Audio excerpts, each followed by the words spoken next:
మనకి ఇంట్లో మంచినీళ్ళు పంపు వస్తుంటుంది రోజు. అయినా కూడా ట్యాంక్ కట్టించుకుంటాం. ఎందుకని? ఏ రోజన్నా రాకపోతే పనికొస్తది. రెండోది 24 అవర్స్ రావు గదా! ఒక గంట వస్తది. ఆ గంటలో మనం చెంబులు, తెప్పాడాల్లో పట్టుకోవడం కంటే ట్యాంక్‌లో పట్టేసుకుంటే ఆ తర్వాత నిదానంగా రోజంతా వాడుకోవచ్చని.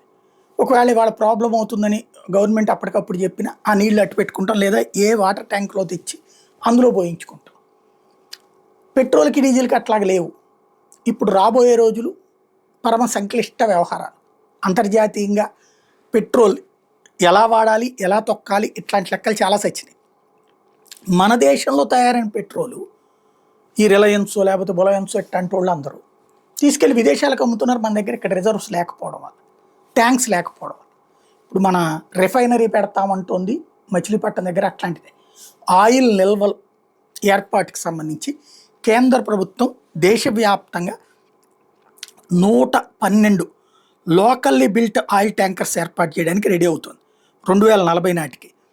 టోటల్గా 112. ఇందుకోసం ఏకంగా $10 బిలియన్ ఖర్చు పెడుతోంది.